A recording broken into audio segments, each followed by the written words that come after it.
అలాగా అప్పుడప్పుడు సెంటర్లో కొట్టు.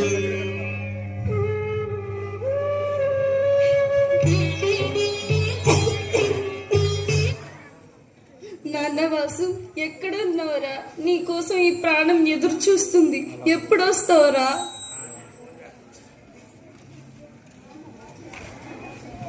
హలో డాక్టర్ గారు, నేనండి ప్రభావతమ్మని. ఈరోజు సాయంత్రం హాస్పిటల్కి రమ్మని చెప్పారు కదండి. మా అబ్బాయి దుబాయ్ నుంచి ఈరోజు వస్తామన్నాడండి. నా కొడుకుతో వస్తాను ఈరోజు. మీ హెల్త్ కండిషన్ అస్సలు బాలేదు, ఆ విషయం మీకు కూడా తెలుసు. అసలు మీ పరిస్థితి మీ అబ్బాయికి చెప్పారా? మీరు ఇప్పుడు ఎమర్జెన్సీ కండిషన్లో ఉన్నారు, మీకు త్వరగా ట్రీట్మెంట్ చేయాలి. నాకేం ప్రాబ్లం లేదు, తర్వాత మీ ఇష్టం. అది కాదండి, నా కొడుకు వస్తాడు కానీ నా కొడుకుతో వస్తాను. సరే.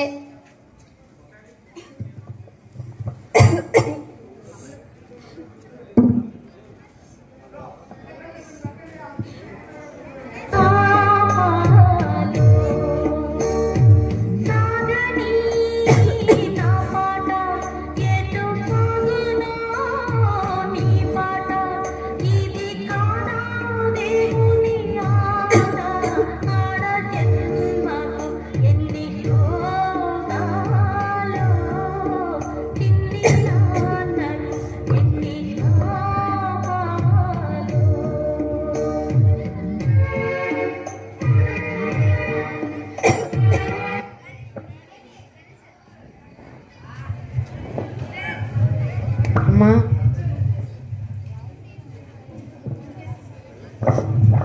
నాన్న వాసు, ఎలా ఉన్నారా? బాగానే ఉన్నానమ్మా, నువ్వెలా ఉన్నావు? నేను బాగానే ఉన్నాను రా. అదేంటమ్మా ఇలా అయిపోయావు? ఏమైందమ్మా? ఆరోగ్యం రోజు రోజుకి క్షీణిస్తుందిరా. ఒంట్లో ఏం బాగోటం లేదు. నాకెందుకు చెప్పలేదమ్మా? దేశం కాని దేశంలో ఎన్నెన్నో కష్టాలు పడుతూ ఉంటావు. ఈ విషయం చెప్పి ఎందుకు బాధపడ్డామని చెప్పలేదురా. అయినా సుధా, సుధా సుధా అమ్మాయి లేనట్టుందిరా, సరుకుల కోసం వెళ్ళినట్టుంది. సరేలే, అయినా నాకెందుకు చెప్పలేదు విషయం? సరేలే, పద డాక్టర్ దగ్గరికి వెళ్దాం.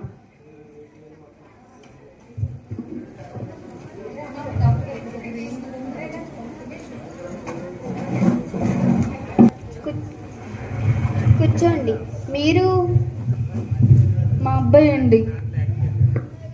అసలు మీ అమ్మగారి కండిషన్ మీకు తెలుసా? మీ అమ్మగారి ఒంట్లో ఇప్పుడు అసలేం బాగాలేదు. ఉద్యోగాలు, డ్యూటీలు ఇంపార్టెంటే, కాదనట్లేదు.